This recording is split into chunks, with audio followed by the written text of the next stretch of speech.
तुम्हें क्यों इतनी हमदर्दी हो रही है उससे? हाँ, कहीं तुम्हारा उससे चक्कर तो नहीं चल रहा? लाहौल वाला कुव्वत, किस किस्म की बातें कर रही हैं आप? हमें सिर्फ उनसे हमदर्दी है और बस। मैं भी तो यही पूछ रही हूँ ना कि इस हमदर्दी के पीछे असल कहानी क्या है? तुम्हारे अब्बा की इतनी खिदमत तो की है मैंने, पर तुम और तुम्हारे अब्बा दोनों ही एहसान फरामोश हो। मेरी जिंदगी भर की रियाजत को 1 मिनट में तुम लोगों ने खाक में मिला दिया। और आप इस तरह मेरे पीछे क्यों चले आए? मैं कहीं भागी तो नहीं जा रही? मैं तुम्हारी मोहब्बत में गिरफ्तार हो गया हूँ, तुम्हारे अलावा कुछ नहीं सोचता मुझे। बस यार, मैं तो ये चाहता हूँ कि किसी तरह माजिद का और अंजुम का घर बसा रहे। हाँ मिर्जा, हर बाप की यही ख्वाहिश होती है कि उसकी औलाद खुश व खुर्रम रहे। पता नहीं अल्लाह ने मेरा नसीब किस स्याही से लिखा है, कुछ भी तो पास नहीं रहा। नहीं नहीं नहीं, ऐसा मत सोचो, सब ठीक हो जाएगा इंशाल्लाह।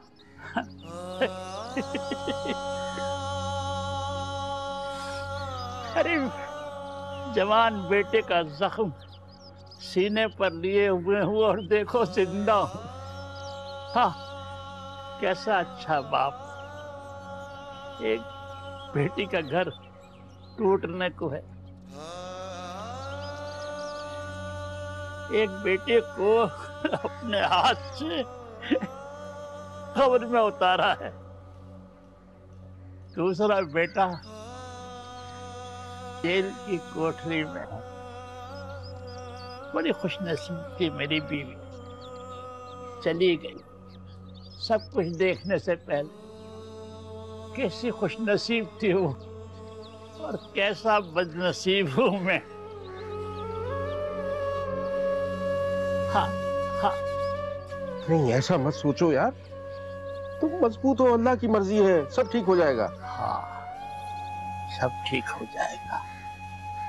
हाँ, एक ना एक दिन सब ठीक हो जाएगा।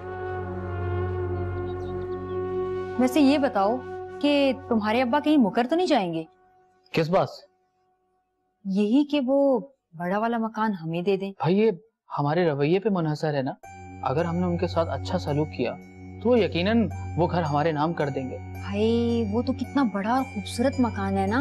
और नहीं तो क्या, उसकी कीमत भी तो बहुत ज्यादा है, फिर वो है भी तो इतनी साफ सुथरी जगह पर। और ये वाला घर तो गंदा भी है और छोटा भी है, इसके तो हमें ज्यादा से ज्यादा कोई 10 या 12 लाख रुपए मिलेंगे। इतने कम पैसे?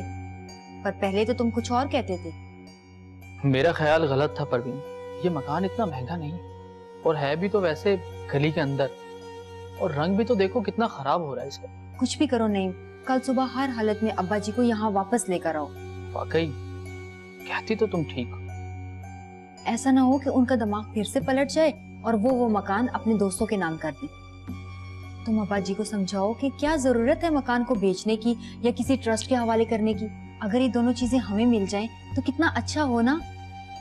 ज्यादा लालच ना करो परवीन, अब्बा जी कहीं नाराज ना हो जाएं फिर से। अरे हाँ, ये तो मैंने सोचा ही नहीं था। मैं तो कहता हूँ कि हमें अब्बा जी को इस घर के कागजात फौरन दे देने चाहिए। वो क्यों? ताकि वो इस घर को ट्रस्ट के हवाले कर दें और हम उस बड़े घर में शिफ्ट हो जाएं। बिल्कुल ठीक, तुम बिल्कुल सही कह रहे हो। मगर सुनो, मैं सबसे पहले उन दोनों बुड्ढों को घर से बाहर निकालूंगी। अरे बाबा, जो मर्जी करना, वैसे भी तो तुम उस घर की मालकन होगी।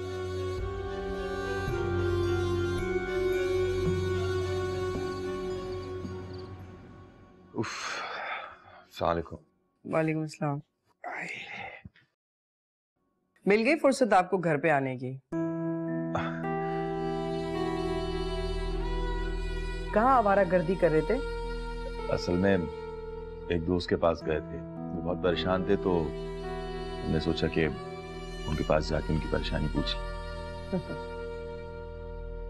आपके दोस्त का नाम अंजुम तो नहीं है? क्या हो गया है फाखरा जी,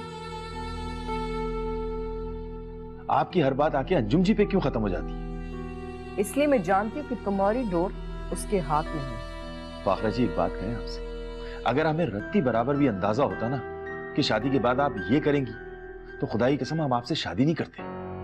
तो मर्दों को तो सिर्फ मौका चाहिए, बीवी के मर जाने के बाद बच्चों को संभालने के लिए कोई ना कोई औरत मिल जाए बस।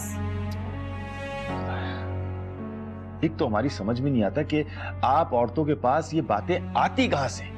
ये बात छोड़ो, मेरी बात का जवाब दो। तुम अंजुम के पास गए थे या नहीं?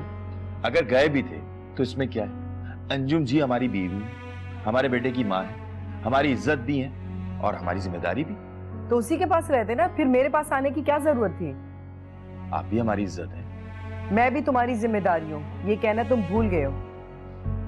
ओह सॉरी, आप दोनों हमारी जिम्मेदारी। आप खुश? लेकिन इस जिम्मेदारी को पूरा भी किया जाता है। कर तो रहे हैं, और कैसे करें? चलें मजीद करने की कोशिश करते हैं।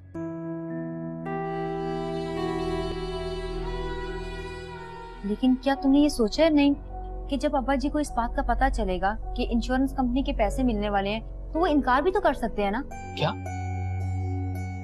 यहाँ आने से? हाँ, यहाँ आने से या आने के बाद कागजात पे दस्तखत करने से। उन्हें कौन बताएगा? मैं तो नहीं बताऊंगा। क्या तुम बताओगे? मेरा दिमाग खराब है कि मैं आती हुई दौलत पे लात मार दूंगी। और बाकी रही दस्तखत की बात, तो तुम उसकी फिक्र मत करो। अब्बा जी को इस बात का आज तक पता नहीं चला कि हमने उनसे कौन कौन से कागजात पर दस्तखत करवा लिए, और अब भी ऐसा ही होगा। हम एक काम करते हैं नहीं, वो क्या? जैसे ही अब्बा जी यहाँ वापस आते हैं, ये मकान बल्कि ये मोहल्ला भी छोड़ देते हैं। अरे तुम पागल हो गई हो? हम अपना घर छोड़कर क्यों कहीं और जाए? इसलिए कि अब्बा जी की जान उन दो बुड्ढों से छूट जाए। वो दोनों बुड्ढे ही तो हमारे खिलाफ भड़काते हैं। अब्बा जी उन लोगों से दूर नहीं जाएंगे परवीन, और चले भी गए तो रहेंगे तो इसी शहर में ना। इससे कोई फर्क नहीं पड़ता। एक दफा हम अब्बा जी को उनके दोस्तों से काट दें और अपनी मुट्ठी में ले आएं, फिर तुम देखो हम क्या करते हैं।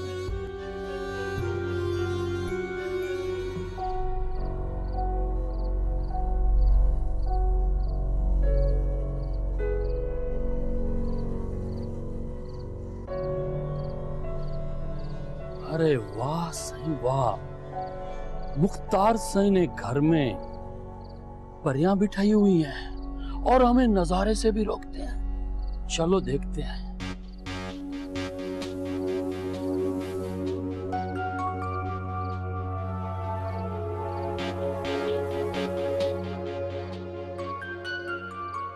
कौन हो आप और क्या नाम है आपका?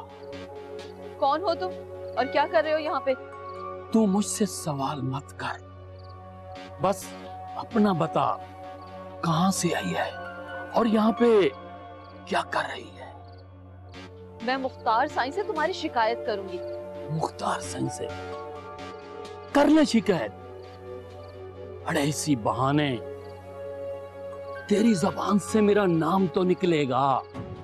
जावेद अली नाम है मेरा। तुम जो कोई भी हो, जाओ यहाँ से।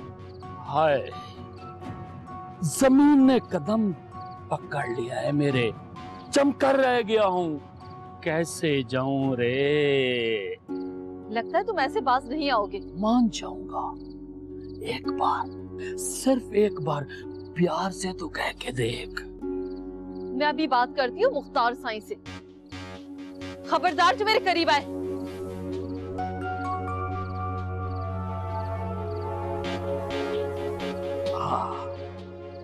जावेद अली नाम है मेरा।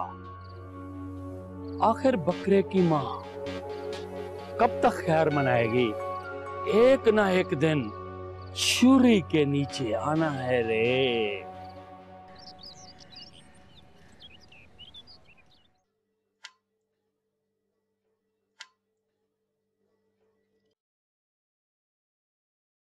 माही, अब हमें यहाँ से चले जाना चाहिए। क्यों, क्या हुआ? खैरियत है? खैरियत नहीं है, हमारी इज्जतें यहाँ पर महफूज नहीं हैं। क्या, किस तरह की बातें कर रही हैं? पागल हो गई है क्या? मुख्तार साईं ने ऐसी बातें सुन ली तो उन्हें कितना दुख होगा, कितना ख्याल रख रहे हैं वो हमारा। मैं मुख्तार साईं की बात नहीं कर रही, मैं उन कुत्तों की बात कर रही हूँ जो मुख्तार साईं ने इस घर में पाल रखे हैं। मेरी समझ में कुछ नहीं आ रहा, क्या बोल रही हैं आप? माही, मेरी बात समझने की कोशिश करो। देखो, ये हमारा घर नहीं है, हम आर्जी तौर पर रह रहे हैं यहाँ पे, हमें कोई ना कोई बंदोबस्त करना होगा अपना। आप मुझे सच बताएं, क्या हुआ है? देखो, ये सर्वेंट क्वार्टर में जो बंदा रहता है ना, ये मुझे बिल्कुल भी ठीक नहीं लगता, बिला वजह तंग करता है मुझे। तो आप उसे खरी खरी सुना देती, यूं डर के क्यों चली आई? तुम शायद भूल रही हो, हम लावारिस हैं। हम किसी से कैसे लड़ सकते हैं? हमें किसी से डरने की जरूरत नहीं है, और ना ही हम लावारिस हैं। मैं आपकी वारिस हूँ और आप मेरी। और वैसे भी आप हिम्मत करें, अगर आप हिम्मत हार जाएंगी ना तो ये सब लोग हमें नोच के खा जाएंगे। मैं साईं से बात करती हूँ, हमें इन बुज़दिलों का डट के मुकाबला करना होगा। और वैसे भी शहनाज, जो औरतों पे जुल्म करते हैं ना, वो बुज़दिल ही होते हैं। ठीक कह रही हो तुम। अब्बा जी, आपको हमारे साथ घर चलना होगा और हम आपको लिए बगैर यहाँ से जाएंगे नहीं। देख लो नाइम, अभी तक अब्बा जी ने मुझे माफ नहीं किया। अगर मेरी जगह इनकी अपनी बेटी होती तो क्या ये उसे भी माफ ना करते? देखें अब्बा जी, परवीन आपको अपने बाप की जगह समझती है, आप प्लीज इसे माफ कर दीजिए। आइंदा ये ऐसी हरकत नहीं करेगी। बेटा, मैं क्यों तुम लोगों से नाराज होने लगा? मैं नहीं हूं नाराज तुमसे। तो फिर आप घर क्यों नहीं चल रहे? बताएं ना अब्बा जी, अपने घर क्यों नहीं जाते आप? बच्चों, वो घर भी मेरा है और ये घर भी। इससे क्या फर्क पड़ता है कि मैं कहाँ रहूं? अब्बा जी, हम घर के कागजात ले आए हैं, आप रखें या बेचें, आपकी मर्जी, हमें उससे कोई गर्ज नहीं। जी अब्बा जी, हम तो यही चाहते हैं कि आप हमारे साथ रहें।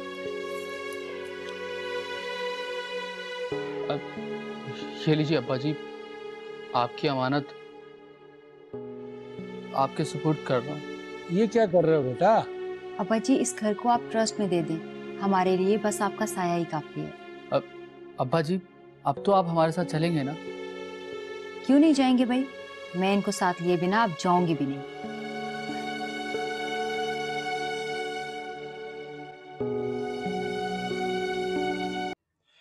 अब उसका मुस्तकिल इलाज करना ही पड़ेगा। साईं, आपने उसे घर में क्यों रखा हुआ है? निकाल बाहर करें उसे। चाचा साईं का बंदा है, इसलिए उसे बर्दाश्त करना, नहीं तो तुम मुझे जानती हो अच्छी तरह से। अभी तो अहमद साईं घर पे नहीं है ना, और शहनाज वैसे भी बहुत ज्यादा डर गई है। माहिन, मैं बात करता हूँ उससे, तुम परेशान ना हो, ये मेरा वादा है कि अब वो तंग नहीं करेगा। यार मिर्जा, अब मुझे बताओ कि मैं क्या करूं? उन लोगों ने तो मुझे घर की फाइल दे दी है। बस जल्दी से वो मकान अपने नाम कराओ, उसे किराए पे चढ़ाओ और मजे करो। यार, पर वो लोग कहाँ जाएंगे?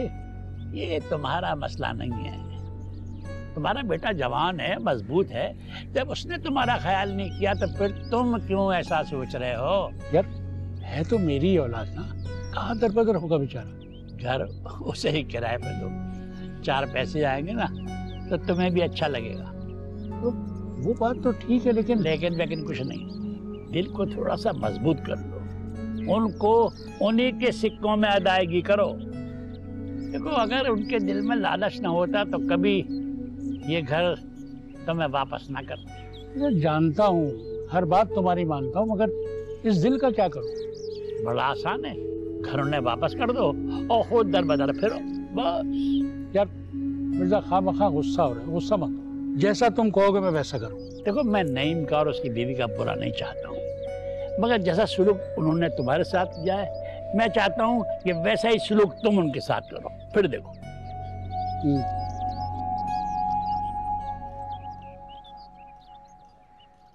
जावेद,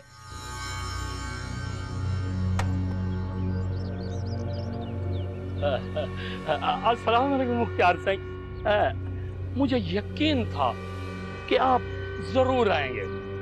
अपनी बकवास बंद करो। जावेद अली, तुम इस घर में रह रहे हो तो सिर्फ और सिर्फ चाचा साईं की वजह से। इसका मतलब ये नहीं कि मैं तुम्हारी हर ज्यादती बर्दाश्त करूंगा। मैंने क्या कह दिया है? अगर हुस्न सामने आ जाए तो जावेद अली तारीफ ना करे खुदा की कसम ये मेरे लिए बड़ी ज्यादती होगी सही। तुम्हारे लिए यही बेहतर है कि तुम अब यहाँ से चलते फिरते नजर आओ। ओ सही, गरीब आदमी हूँ, कहाँ जाऊं? इस खोली में रहने दो सही। मेहरबानी होगी, शफकात होगी आपकी सही। जावेद, वो दोनों मेरी मेहमान हैं, इस घर की इज्जत है और अपनी इज्जत की हिफाजत मुझे अच्छी तरह करनी आती है।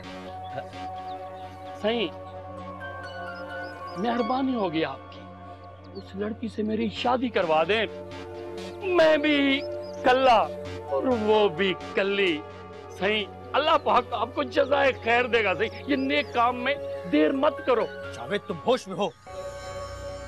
जानती हो तुम क्या कह रहे हो? अरे मुख्तार सही, मैंने कौन सी गलत बात कह दी है सही? तुम शराफत से यहाँ से चले जाओ जावेद, नहीं तो मैं भूल जाऊंगा कि तुम कौन हो।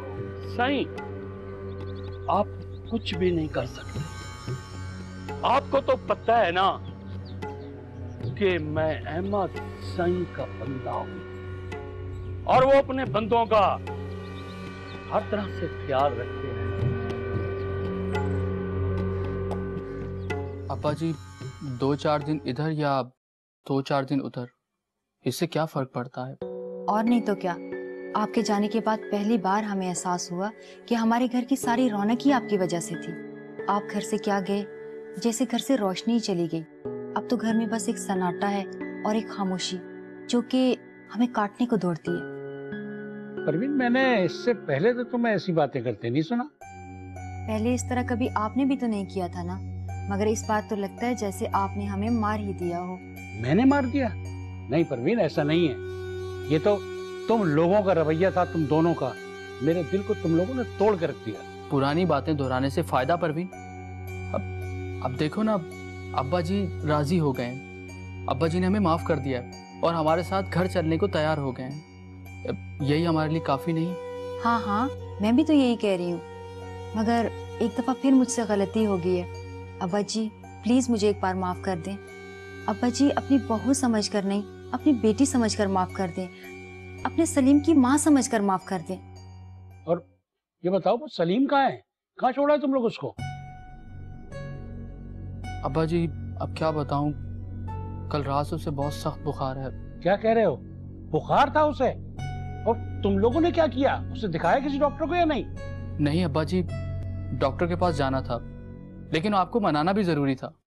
अरे मुझे गोली मारो यार, तुम फौरन घर जाओ, उसे जाके डॉक्टर के पास लेके जाओ। ओहो, आप फिक्र मत करें अब्बा जी, वो हमारी पड़ोसन है ना हलीमा, मैं उसी के पास सलीम को छोड़कर आई हूँ और साथ में कुछ पैसे भी देकर आई थी कि वो उसे डॉक्टर के पास ले जाए। अरे क्या बातें कर रहे हो? वो हलीमा, उसके अपने बच्चे बीमार पड़ते रहते हैं, वो क्या देखभाल करेगी? तुम फौरन जाओ और उसे जाके डॉक्टर के पास लेके जाओ। आ गए बाप को मनाने। अब देख क्या रहे हो, जाओ।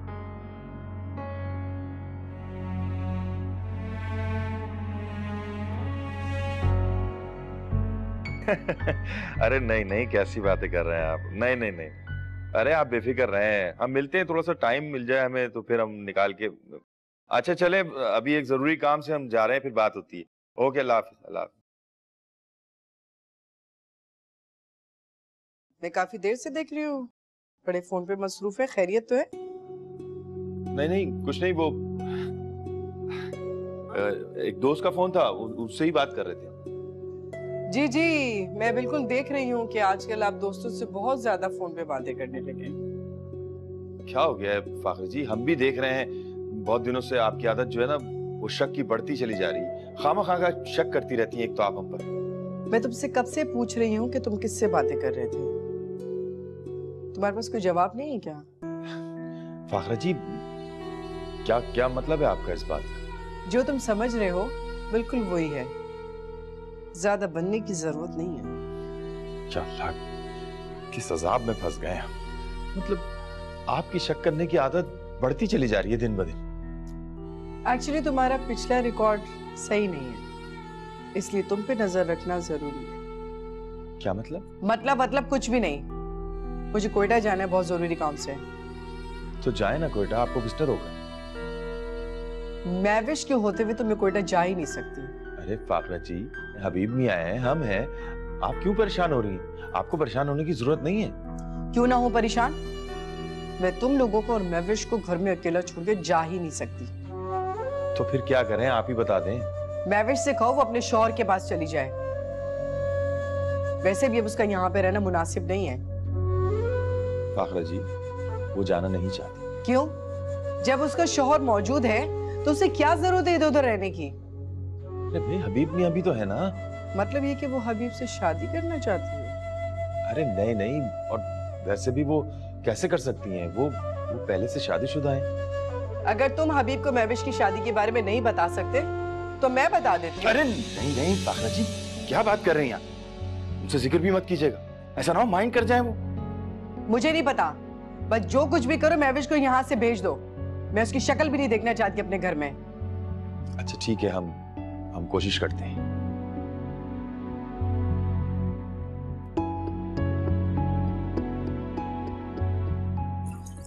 अंजुम, मेरे अब्बा का इंतकाल बचपन से ही हो गया था।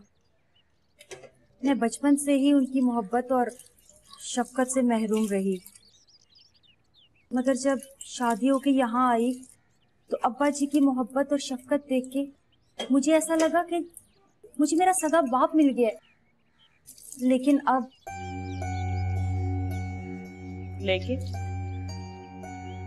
लेकिन क्या? लेकिन अब वो मुझसे नाराज हो चुके हैं और वो कभी नहीं मानेंगे। तुम मुझे बताओ ना कि मैं क्या करूं। मान जाएंगे, तुम परेशान क्यों होती हो? मैं तो ये सोच कर आई थी कि आज अब्बा जी को वापस अपने घर लेकर जाऊंगी, लेकिन मेरे सलीम की हालत कुछ खराब हो गई है ना, तो अब्बा जी बार बार कह रहे हैं कि सलीम को अस्पताल लेकर जाओ और मुझे छोड़ो। क्यों? तुम्हारे बेटे को क्या हो गया? बुखार है उसे। तो तुम्हें आज यहाँ नहीं आना चाहिए था। कितना छोटा बच्चा है तुम्हारा, उसका ख्याल तो सिर्फ माँ ही रख सकती है। मेरी पड़ोसन बहुत अच्छी औरत है, लेकिन वो तुम्हारी जगह तो नहीं ले सकती ना। जो ख्याल एक माँ रख सकती है वो एक पड़ोसन कैसे रख सकती है? तुम्हें फौरन जाना चाहिए। हाँ बस जाती हूँ। वो असल में नईम की गाड़ी पंचर हो गई है ना, तो वो बनवाने गए हुए हैं। ओह अच्छा। वैसे तुम्हारा बेटा तो काफी बड़ा हो गया होगा ना? मैंने तो काफी अरसे से उससे नहीं देखा। तुम तो ऐसे कह रही हो जैसे तुम पहले भी मेरे घर आती थी। ये तो सदीक अंकल की वजह से तुम यहाँ आ रही हो। अब मेरा बेटा हॉस्टल में है, छुट्टियों में आएगा। अच्छा चलो मैं चलती हूँ। तुम प्लीज अब्बा जी को समझा देना कुछ थोड़ा सा। हाँ हाँ, तुम फिक्र मत करो। मैं बहुत परेशान हूँ इस बात को लेकर।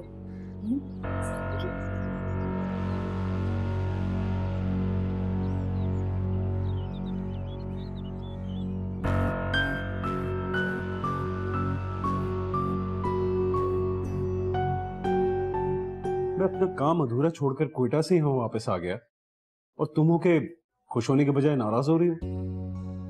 मैं नाराज क्यों ना हूँ हबीब?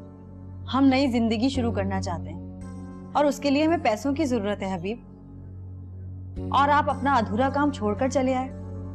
जानते हैं आप, फाखरा मैडम आपकी इस हरकत से कितनी नाखुश होंगी। मुझे किसी की नाराजगी से कोई परवाह नहीं। मेरी जिंदगी के कुछ उसूल है। अगर मैं किसी बात पर डट जाऊं ना तो फिर डट जाता हूं। जैसे तुमसे शादी का फैसला भी मैंने बहुत सोच समझ के किया था। तो शादी कोई इतना बड़ा मसला नहीं है जो हल ही ना हो सके। निकाह तो हम कभी भी कर सकते हैं। यही तो कह रहा हूं मैं कि निकाह कर लेते हैं। जल्दबाजी की क्या जरूरत है? आप पहले जाके फाखरा मैडम से बात करें, उनकी नाराजगी दूर करें, फिर हम शादी करके कोयटा चले जाएंगे। हाँ ये अच्छा है। काम का काम, हनीमून का हनीमून। पहले आप जाएं और फाखरा मैडम से बात करें। वो आपसे बहुत नाराज हैं। उनको मनाएं तो जाके। उनको मनाना मेरे बाएं हाथ का खेल है। मैं अभी उनसे बात कर आता हूँ और उन्हें बता देता हूँ कि तुम शादी के लिए राजी हो।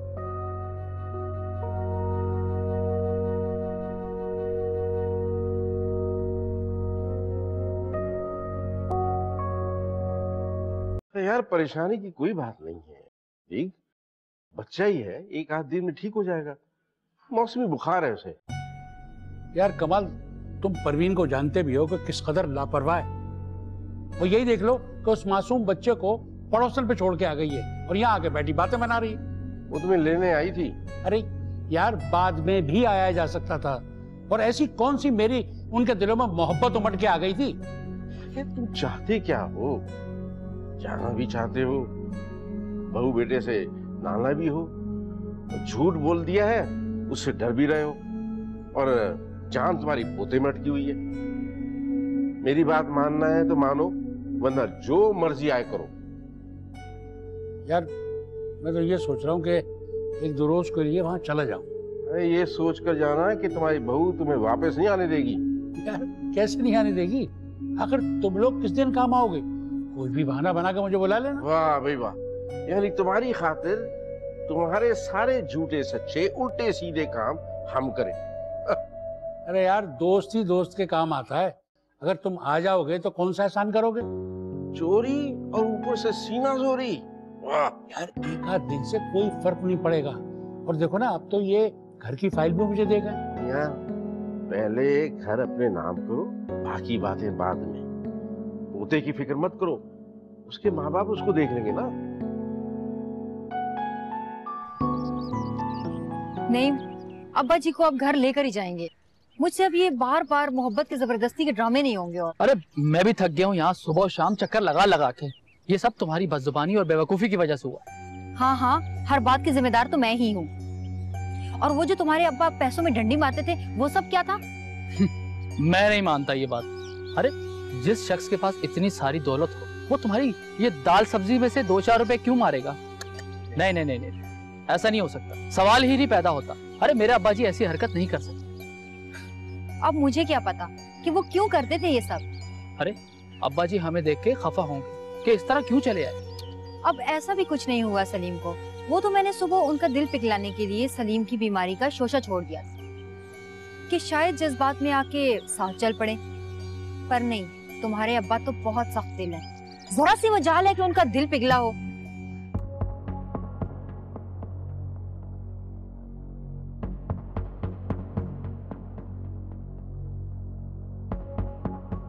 अल्लाह करे फाखरा हबीब को डांट दें, उसे यहाँ से जाने का कह दें।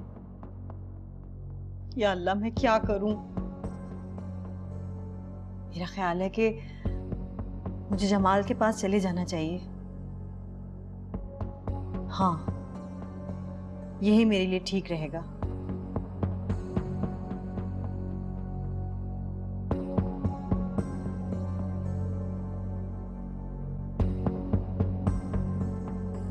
नहीं, ये सब लोग अब्बा जी की दौलत पर नजरें लगाए बैठे हैं। तुम देख लेना कि अब्बा जी एक दिन सब कुछ इनके नाम कर देंगे और हम मुंह देखते रह जाएंगे। अरे तुम क्यों परेशान होती हो? मैं हूं ना। अरे मैं सब संभाल लूंगा, और मैं वारिस हूं उनका। वो भला क्यों हमारी जायदाद जो है वो तकसीम करने लगे? अगर तुम में दम होता ना तो आज अब्बा वहां ना बैठे होते। अरे तुम्हें क्या जरूरत पड़ी थी अब्बा जी को बताने की कि सलीम बीमार है? वरना अब्बा जी को तो मैं हर सूरत में अपने साथ लेके आता। नहीं, मेरी मानो तो दोबारा जाओ, जाके उनसे जज्बाती बातें करो और कोशिश करो कि वो वापस आ जाए। अब ऐसी भी बात नहीं है, अब्बा जी बहुत अक्लमंद है। वो हर किसी की बात पे यूं आंखें बंद करके यकीन नहीं कर लेते। नहीं, हमने तो घर की फाइल भी उनके हवाले कर दी है। और अगर अब्बा जी ने उनकी बातों में आकर हमें घर से निकाल दिया तो? वो फाइल महफूज है, तुम परेशान मत हो। और अब्बा जी ऐसा कुछ नहीं करेंगे। और अगर उन्होंने ऐसा कुछ करना भी होता ना, तो वो फाइल हमारे नाम ही क्यों करवाते? अच्छा, सारी बातें छोड़ो, तुम एक काम करो, किसी तरह अब्बा जी को घर वापस ले आओ। मुझे मुख्तार साईं से जावेद की शिकायत नहीं करनी चाहिए थी। अगर मुख्तार साईं से ना कहते, किससे कहते? उस कमबख्त की इतनी हिम्मत बढ़ गई है, आज रास्ता रोका है, कल कुछ भी गलत हरकत कर सकता है। कमजोर समझा हुआ है क्या? और उसके लिए तो मैं ही काफी हूँ। जब सर पे मर्द का साया नहीं होता ना, दुनिया औरत को सड़क पर पड़े हुए पत्थर की तरह समझती है, ठोकरे मारती है उसे। शनाज, अब वो वाले जमाने नहीं रहे। अब ऐसा नहीं होता औरतों के साथ। ये तो तुम सोचती हो ना, तुम खुद को बहला रही हो ये सोच सोच। हकीकत तो यही है कि आज भी औरत उतनी ही कमजोर और बेबस है जितनी पहले थी। कहाँ रह गया ये हबीब? इसको जरा भी परवाह नहीं मेरे काम की। तुम इस तरह कैसे आ गए हो हबीब? मैंने तुम्हें कितना जरूरी काम के लिए भेजा था, तुम्हें पता है ना? मैडम, मेरी अपनी भी कोई जिंदगी है। मैं अपनी जिंदगी अपने हिसाब से जी नहीं सकता क्या? मैंने तुम्हें कब रोका है? लेकिन तुम जिस काम की तनख्वाह लेते हो कम से कम उसको तो हलाल करो। मुझे लोगों की कोई कमी नहीं है, समझे तुम? बहुत यहाँ पे ईमानदार लोग हैं जो मेरे साथ काम करने के लिए तैयार हैं। ठीक है, तो फिर मैं आपकी नौकरी छोड़ रहा हूँ और यहाँ से जा रहा हूँ। वो तो मैं कर ही लूंगी। मैविश को भेजो मेरे पास। अगर आपको ये लगता है कि आपका काम मैविश संभालेगी, मैं आपको इन्फॉर्म कर दूं कि मैविश भी मेरे साथ जा रही है। कहाँ? ये आपका मसला नहीं है। हम दोनों ने शादी का फैसला कर लिया।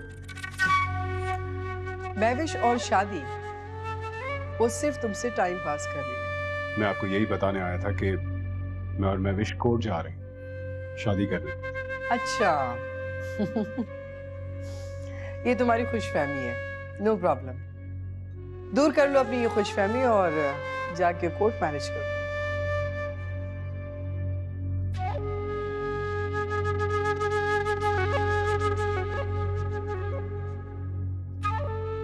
अब पता चलेगा इसे।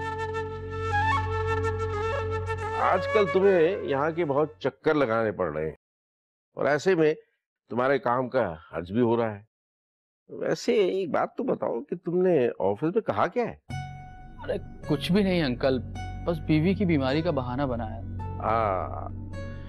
मर्दों के लिए बड़ी सहूलत है, कुछ ना बने ना कुछ समझे तो फिर बीवी को बीमार बना देते हैं। मजबूरी है अंकल, जब तक अब्बा जी घर नहीं आ जाएंगे मुझे चैन नहीं मिलेगा। आप यकीन जानिए कि घर में, ऑफिस में, कहीं भी दिल नहीं लगता। बस एक बात का एहसास होता है कि मैंने अब्बा जी के साथ शायद बहुत ज्यादती करती है। मैं इंतहाई दर्जे का नाखलफ बेटा कि जिसे अपने बाप की कदर नहीं। तुम्हारा ये इजहार नदामत बहुत अच्छा है, अगर सच्चा है। आपका मतलब है कि मुझ पे आपको कोई यकीन नहीं? बिल्कुल भी नहीं, 1% भी नहीं। देखो मियाँ, मैं तुम्हें बचपन से जानता हूँ, इसीलिए परवीन पर इल्जाम लगाना मुनासिब नहीं है। कसूर तुम्हारा है, तुम ऐसे ही हो। शायद अंकल आप ठीक कहते हैं, लेकिन अंकल मैंने अपने आप को बहुत बदल लिया है। इस मकान और सदीक की दुकान के लिए तुम्हारी आंखों में जो चमक है ना, उसको मैं बड़ी अच्छी तरह पहचानता हूँ। ये हिर्स की चमक है। यही चमक तो मुझे आपकी आंखों में भी नजर आती है अंकल। आप और एहसन अंकल मेरे बाप की दुकान और मकान दोनों हथियाने के चक्कर में हैं। इसीलिए तो आप उन्हें हमारे साथ नहीं भेजते। बकवास बंद करो। नहीं। क्यों? सच्ची बात कड़वी लगी ना?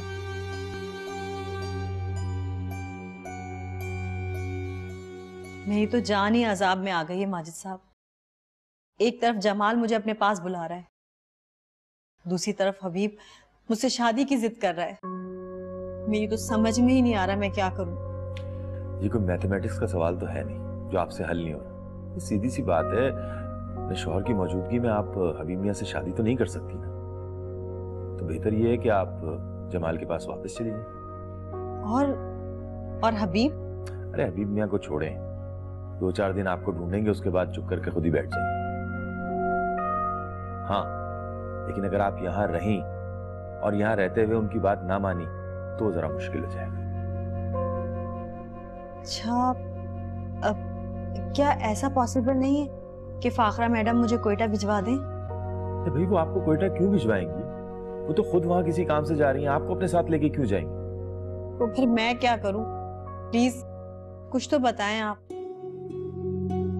आप एक काम करें, आप जमाल को फोन करें और उनसे कहें कि वो आपको आके यहाँ से ले जाए। लेकिन हबीब मुझे यहाँ से जाने नहीं देंगे। अरे कैसे नहीं जाने देंगे? आप उनसे कह दें कि डिपार्टमेंट की तरफ से कहीं और ट्रांसफर हो गया आपका।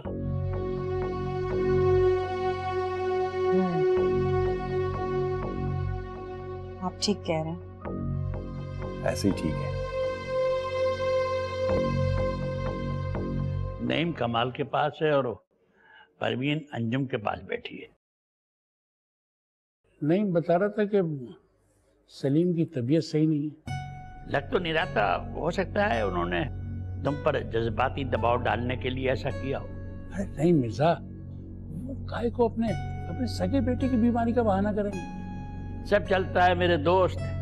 इस वक्त उन्हें इस मकान और तुम्हारी उस दुकान की जरूरत है जो तुम्हारी है ही नहीं, इसलिए वो कुछ भी कह सकते हैं, किसी हद तक जा सकते हैं। फिर भी मिर्जा भाई, उनकी औलाद है, अपनी औलाद के लिए कोई ऐसा क्यों करेगा भाई? मेरे लिए तो मुमकिन नहीं। शाबाश भाई शाबाश, तुमने कोई अनोखी बात नहीं की, वही किया जिसकी हमें तवक्को थी। मुझे यकीन था कि तुम उल्टी शिकायतें लगाओगे। एहसानात तो तुमने अपने बाप की नहीं माने, तो हम किस गिनती में शुमार हैं? एहसान किस बात का? आप तो खुद मेरे बाप के मकान में रह रहे हैं, एहसानमंद तो आपको होना चाहिए। ये तो वक्त बताएगा कि किसको किसका एहसानमंद होना चाहिए। बेहतर है कि हम इस बहस को यहाँ खत्म करें। आप अब्बा जी को बुलाएं ताकि हम उन्हें अपने घर ले जा सकें। वो बाहर गया हुआ है, आ जाए तो ले जाना, बशर्ते कि वो इस पर राजी हो। कहाँ गए हैं वो? भाई सज्जाद आया हुआ है दुबई से, उससे मिलने गया है। सज्जाद? ये कौन है?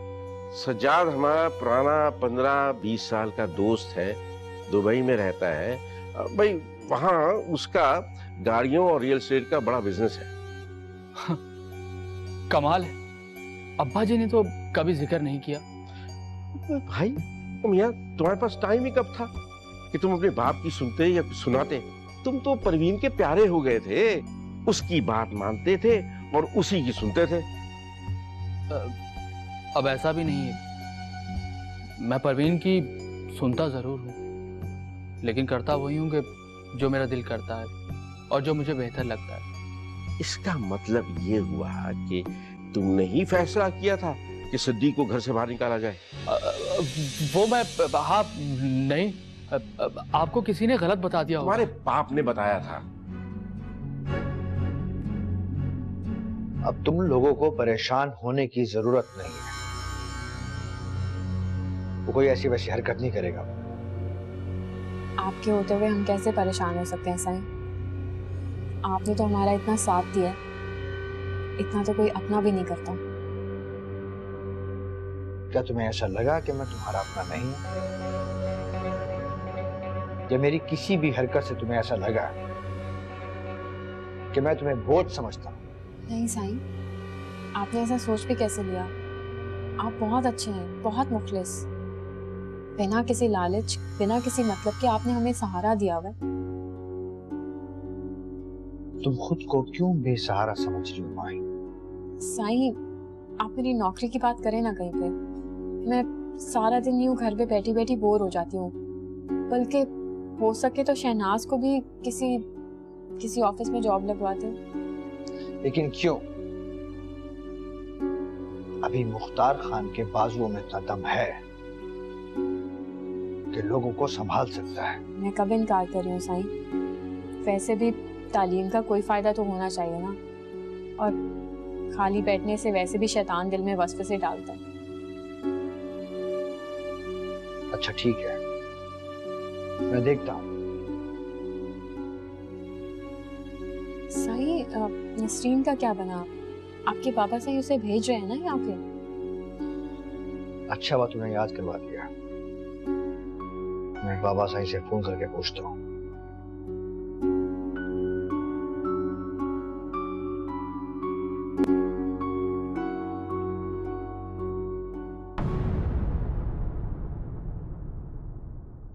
डरने की जरूरत नहीं है शनाज, वो एक है और हम दो। हम जितना ज्यादा डरेंगे वो और ज्यादा डराएगा। लेकिन माही, तुमने क्यों जाने दिया मुख्तार साई को इस तरह से? अगर अब कुछ हो गया तो?